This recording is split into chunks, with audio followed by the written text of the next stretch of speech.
Hi hello welcome to Ola TV. నేను సాయి. TV nine managing editor రజనీకాంత్కు ఐటీ శాఖ నోటీసులు ఇచ్చిందని చెప్పి ఒక 2 రోజుల నుంచి తీవ్రంగా సోషల్ మీడియాలో కానీ లేకపోతే యూట్యూబ్లో కానీ అన్ని చోట్ల ఒక వార్త అయితే విపరీతంగా స్ప్రెడ్ అవుతుంది. సరే, ఇదంతా పక్కన పెడితే అసలు రజనీకాంత్ ఎవరు? టీవీ9 మేనేజింగ్ ఎడిటర్గా ఆయన బాధ్యతలు చేపట్టిన దగ్గర నుంచి ఇప్పటి వరకు జరిగిన పరిణామాలు ఏంటి? అసలు ఒక్కొక్కటిగా మనం కనుక మాట్లాడుకుంటే, రవిప్రకాష్ టీవీ9 నుంచి ఎగ్జిట్ అయిన తర్వాత అనూహ్యంగా ఆ బాధ్యతల్లోకి వచ్చిన రజనీకాంత్ ఆ బాధ్యతల్ని ఎలా నిర్వర్తించారు, ఎలా ముందుకు తీసుకెళ్లారు అనేది ప్రజలకు తెలుసు. కానీ చాలామంది అప్పటి నుంచి రవిప్రకాష్ వెళ్ళిపోయిన తర్వాత నుంచి చాలామంది ఆ స్థానంలో రజనీకాంత్ను ఊహించుకోలేని వ్యక్తులు కానీ, కొన్ని పార్టీలు కానీ, కొన్ని సంస్థలు కానీ డే 1 నుంచే రజనీకాంత్ని టార్గెట్ చేయడం మొదలుపెట్టాయని చెప్పుకోవచ్చు. సరే, అదంతా పక్కన పెడితే ఇప్పుడు లేటెస్ట్ ఎలిగేషన్స్ ఏంటంటే, ఒక పెద్ద వాట్సాప్ మెసేజ్ అయితే మనకి సర్క్యులేట్ అవుతుంది. ఈ వాట్సాప్ మెసేజ్లతో చాలామంది రకరకాల వీడియోలు కూడా చేశారు. అందులో ముఖ్యంగా చెప్పాలంటే మనం రాజేష్ మహాసేన, ఈ మధ్య జగన్ ఇమిటేట్ చేస్తూ విపరీతంగా ఫేమస్ అయిన సీమరాజా, ఇట్లాంటి వాళ్ళందరూ ఈ టాపిక్ మీద వీడియోలు చేసి విపరీతమైన వ్యూస్ తెచ్చేసుకున్నారు. విపరీతమైన ఎలిగేషన్స్ చేసేసారు. అంతా బాగానే ఉంది. సరే, అసలు ఇందులో ఏముందంటే చూస్తే, ఈ సర్క్యులేట్ అవుతున్న వాట్సాప్ మెసేజ్ల్లో దేశంలోనే అత్యధిక ధనిక జర్నలిస్ట్గా రికార్డులకు ఎక్కిన రజనీకాంత్కు ఇన్కమ్ ట్యాక్స్ నోటీసులు వచ్చినాయని చెప్పి ఈ మెసేజ్ అయితే ఉంది. సో దేశంలోనే అత్యధిక ధనిక జర్నలిస్ట్ అయితే బహుశా రాజేష్ మహాసేన కానీ, లేకపోతే సీమరాజా, లేకపోతే మిగతా వ్యక్తులకు మీకు తెలిసే ఉంటుంది బహుశా ఇది. ఆయన ఇప్పటికి కూడా రజనీకాంత్ ఇప్పటికి కూడా యూసఫ్గూడలోని ఒక అపార్ట్మెంట్స్లో 5 to 30 అదే 30-35 రేంజ్లో ఉన్న ఒక అపార్ట్మెంట్లో ఆయన రెంట్కుంటున్నారు. అంతేకాదు బహుశా ఇది మీకు తెలుసో లేదో, ఇప్పటికీ వాళ్ళ వైఫ్ 40,000 జీతానికి ఒక చోట జాబ్ చేస్తున్నారు. బహుశా ఇది ఎంతమంది తెలుసో తెలీదో నాకైతే తెలీదు. మరి ఒక రకంగా చూసుకుంటే మీరు చెప్పినట్టు దేశంలోనే అత్యధిక ధనిక జర్నలిస్ట్ అనుకుందాం. సరే, మీరు చెప్పినట్టే అనుకుందాం. ఇంకా ఆయన 30,000-35,000 రెంట్లో ఎందుకు ఉంటున్నాడు? వాళ్ళ ఆవిడని ఇంకా ఎందుకు జాబ్కి పంపిస్తున్నాడు? ఆయనే ఒక ఛానల్ పెట్టుకోవచ్చు కదా. మీరు చెప్పిన దాని ప్రకారం అంత ధనిక జర్నలిస్టు అంత విపరీతంగా సంపాదించి, ఏది అటు తెలంగాణ ఎలక్షన్స్లో కానీ ఇటు ఆంధ్ర ఎలక్షన్స్లో కానీ అన్ని వేల కోట్లు సంపాదిస్తుంటే టీవీ9 ఓనర్ అయిన రామేశ్వరరావు కానీ, మెగా కృష్ణారెడ్డి కానీ వీళ్ళందరూ చూస్తా, బాబు నువ్వు సంపాదించుకోమ్మా, నువ్వు సంపాదించుకో, మేము చూస్తూ ఉంటామని చెప్పి ఊరుకుంటారా? అంటే వాళ్ళకి తెలియకుండానే ఇంత వేల కోట్ల అక్రమాలు కానీ, మీరు చెప్పినట్టు యాడ్ రెవెన్యూ యాడ్స్కి రాకుండా మొత్తం ఆయన జేబుల్లోకి వెళ్ళిపోయిందని చెప్పి ఇంత జరుగుతుంటే, బయటెక్కడో ఉన్న మీకు అంటే రాజేష్ మహాసేనకు కానీ, సీమరాజాకి కానీ, మిగతా వాళ్ళకి కానీ బయటెక్కడో ఉంటున్న మీకు తెలిసింది, ఆఫీస్లో ఉంటున్న హెచ్ఆర్ డిపార్ట్మెంట్కి కానీ లేకపోతే మార్కెటింగ్ డిపార్ట్మెంట్కి కానీ తెలియలేదా? వాళ్ళు ఎందుకు మరి ఆయన ఆపలేదు?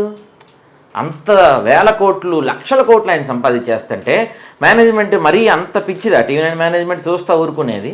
అంతేందుకు ఇప్పుడు మీరే చెప్పండి. మీరు చాలా సంస్థల్లో పనిచేసి ఉంటారు, చాలా మేనేజ్మెంట్లో పనిచేసి ఉంటారు. మీరు లక్షల కోట్లు సంపాదించేస్తుంటే మీ మేనేజ్మెంట్ చూస్తూ ఊరుకుంటారా? ఆ మాత్రం యాక్షన్ తీసుకోకుండా ఉంటారా? ఇంత చిన్న లాజిక్ ఎలా మిస్ అవుతున్నారు మీరు? అసలు ఎందుకు అంటే, ఇప్పుడు మనం చూసుకుంటే ఏబిఎన్ రాధాకృష్ణ కానీ, లేకపోతే టీవీ5 బిఆర్ నాయుడు కానీ, లేకపోతే రామోజీరావు, సరే ఆయన చనిపోయారు, బిఆర్ నాయుడు కానీ, ఎన్టీవీ నరేంద్ర చౌదరి కానీ, లేకపోతే టీవీ9 గతంలో నిర్వహించిన రవిప్రకాష్ కానీ, వాళ్ళందరికన్నా ఎక్కువ అంటే వాళ్ళందరినీ దాటేసి వేలు లక్షల కోట్లు ఈయన సంపాదించేశారు అనుకుందామా? సరే, మీరు చెప్పినట్టే సంపాదించేశారు అనుకుందాం. 1,000 లక్షల కోట్లు ఈయన సంపాదించేస్తే ఈయనే ఛానల్ పెట్టుకుంటాడు కదా. వారంకి ఒకసారి ఇక్కడ ఒక వార్త ఏంటి, రవిప్రకాష్ రజనీకాంత్ని టీవీ9 నుంచి పంపించేస్తున్నారు, టీవీ9 నుంచి సాక్షికి వెళ్ళిపోతున్నాడు, ఈయన వెళ్ళిపోతున్నాడు, ఇంకేముంది అందుకే డిబేట్లు ఆపేశారు, ఈయన అసలు శ్రీమతి కనపడద్దని చెప్పారు, ఈయన కనపడద్దని వార్నింగ్ ఇచ్చారు, లేకపోతే అంతేకాకుండా చాలా రోజుల నుంచి వరుస పెట్టి ఎంప్లాయీస్ ఒకళ్ళు వెళ్ళిపోవటం కానీ రావటం కానీ ఆయన వల్ల వెళ్ళిపోతున్నారని చెప్పి ఇలాంటి అలిగేషన్స్, ఇలాంటివన్నీ ఎందుకు ఆయనకి తలకాయ నొప్పులు? కొత్తగా ఒక ఛానల్ పెట్టుకుంటాడు కదా.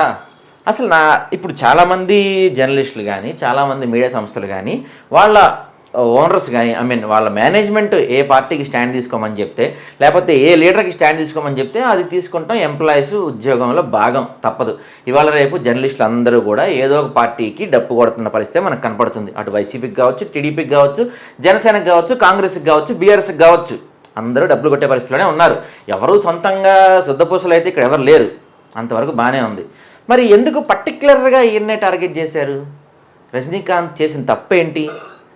అంటే ఆయన్ని మీరు కొంతమంది ఎవరైతే ఆయన్ని శత్రువు అనుకుంటున్నారో లేకపోతే ఇంకేమనుకుంటున్నారో మీరు ఆయన ఆ స్థానంలో చూడలేకపోతున్నారా, లేకపోతే ఆయనకి మీకు ప్రత్యేకంగా ఏమైనా గొడవలు ఉన్నాయా? ఇవన్నీ ఎందుకు పర్టికులర్గా ఇప్పుడు మనం గత కొన్ని రోజుల నుంచి వింటుంటే టీవీ9 అమ్మేస్తున్నారని మొన్నదాకా ఒక వార్త విపరీతమైన సర్క్యులేట్ అయింది. టీవీ9 సాక్షిలో విలీనం చేసేస్తున్నారు, టీవీ9 అయిపోయిందని చెప్పి తెగ సర్క్యులేట్ అయింది. ఆ వార్త గడవక ముందే రజనీకాంత్ని తీసేస్తున్నారు, సాక్షి నుంచి సాక్షి సీఈఓగా ఉన్న నేమని భాస్కర్ టీవీ9 ఆఫీస్కి వచ్చేసారు, బాధ్యతలు తీసేసుకున్నారు, టీవీ9లో ఆయన ఏకంగా తిరిగేస్తున్నారు, మొత్తం ఎంప్లాయీస్గా ఆయనే వర్క్ ఏం చేస్తున్నారని చెప్పి ఒక వార్త విపరీతంగా వైరల్ అయింది. అది అయిపోయింది.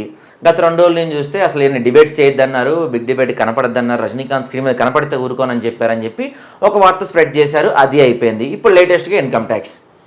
సరే, మీరు ఇంత మాట్లాడుతున్నారు కదా, మరి ఎక్కడ ఇన్కమ్ ట్యాక్స్? ఇప్పుడు ఏదన్నా గతంలో రాజేష్ మహాసేన కానీ లేకపోతే రజనీకాంత్ మధ్య కొన్ని డిబేట్లు జరిగినప్పుడు కానీ, కొన్ని గొడవలు జరిగినప్పుడు కానీ ఆ ఎఫ్ఐఆర్ కాపీలు లేకపోతే ఇవన్నీ సోషల్ మీడియాలో విపరీతంగా సర్క్యులేట్ చేసిన మీరు, మరి ఇప్పుడు రజనీకాంత్కి ఇచ్చిన ఐటీ నోటీసులు ఎక్కడ సర్క్యులేట్ చేయలేదు ఎందుకు, ఎక్కడ కనపడలేదు ఎందుకు?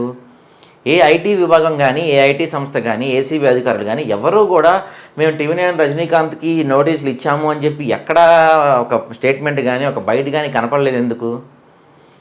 ఎందుకు రజనీకాంత్ని పర్టికులర్గా టార్గెట్ చేశారు? ఇప్పుడు ఒక సంస్థ నడుపుతున్నప్పుడు సంస్థ మేనేజ్మెంట్ చెప్పినట్టు ఆయన నడవాల్సి ఉంటుంది. దానికి తగ్గట్టు కొన్ని నిర్ణయాలు తీసుకొని ఉండొచ్చు. అవి కొంతమందికి నచ్చవచ్చు, కొంతమందికి నచ్చకపోవచ్చు. ఆయన కొంతమందికి శత్రువు అవ్వచ్చు, కొంతమందికి మిత్రువు అవ్వచ్చు. కానీ ఒక జర్నలిస్ట్ కదా ఆయన కూడా.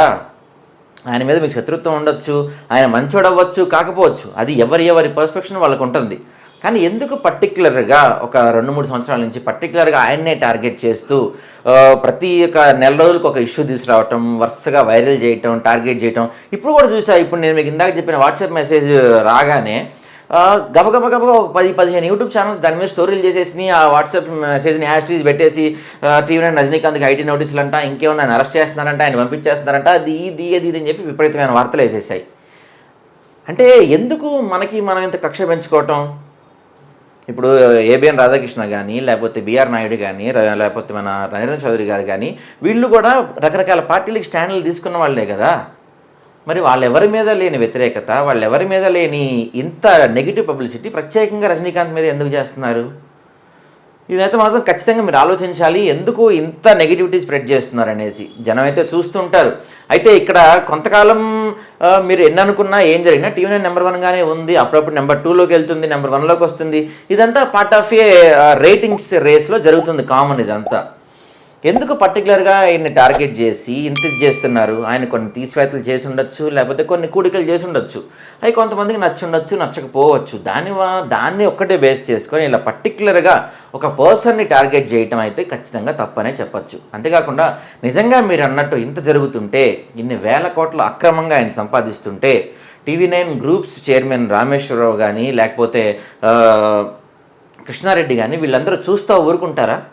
ఖచ్చితంగా బయట ఎక్కడో ఉన్న మీకే ఇంత తెలుస్తున్నప్పుడు లోపల ఉన్న వాళ్ళు, మేనేజ్మెంట్ వాళ్ళకి తెలియకుండా ఉంటుందా? ఖచ్చితంగా వాళ్ళకి తెలిస్తే ఖచ్చితంగా వాళ్ళు యాక్షన్ తీసుకునేవాళ్ళు కదా. సో ఇప్పటికైనా ఇలాంటి ఫేక్ పబ్లిసిటీలు, సరే మనం న్యూస్ అంటే న్యూస్ వేయాలి, ఏదో ఒక వార్త కావాలి, మనకి సెన్సేషన్ వార్త కావాలి కాబట్టి న్యూస్లు వేస్తాం. వేరే వాళ్ళని మనం కొంచెం దిగజార్చుకోవటం లేకపోతే వాళ్ళని ఇచ్చేయటం చేస్తాం. కానీ మన మీద మనం బుర్ర జల్లుకుంటే ఏమొస్తుంది? ఇవాళ నేను నీ మీద ఆర్టికల్ వేస్తా, రేపు నువ్వు ఇంకోటి మీద ఆర్టికల్ వేస్తావు, వాడు మళ్ళీ నీ మీద వేస్తాడు. మీడియా బుర్ర జల్లుకోవటం ఎందుకు? మనం ఒకటిగా ఉంటేనే కదా ప్రభుత్వాలనైనా లేకపోతే ఎవరినైనా మనం క్వశ్చన్ చేయగలిగేది.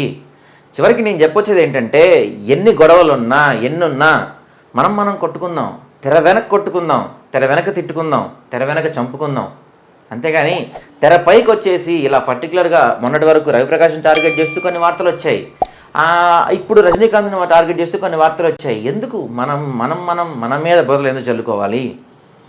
మనం గట్టిగా ఉంటేనే కదా ప్రభుత్వాలు కానీ అవినీతి పరులు కానీ నిలదీయగలిగేది. మన మీద మనం బుర్ర జల్లుకుంటూ మన ప్రతిష్టను మనమే దిగజార్చుకుంటూ ప్రజలకి మనమే ఒక న్యూస్ ఐటెం అయిపోతున్నాం. దయచేసి ఎవరైతే ఇలా పర్టికులర్గా అటు రజనీకాంత్ కావచ్చు, రవిప్రకాష్ కావచ్చు, ఇంకెవరన్నా కావచ్చు, మన మీడియా వాళ్ళ మీద మనమే వార్తలు వేసుకోవద్దు, మనల్ని మనం కించపరచుకోవద్దు. దయచేసి మీ అందరికీ చెప్పే అంత పెద్దవాడిని నేను కాదు, ఎందుకంటే మీరందరూ చాలా సీనియర్ జర్నలిస్టులు, చాలా పెద్ద వాళ్ళు ఉన్నారు. మీ అందరికీ చెప్పే స్థాయి నాకు ఉండకపోవచ్చు, కానీ మన మీద మనం మాత్రం తెర ముందు బురద జల్లుకోవద్దు, మన ప్రతిష్ట మన పరువు మనం దిగజార్చుకోవద్దని మనస్ఫూర్తిగా మనవి చేస్తున్నాను.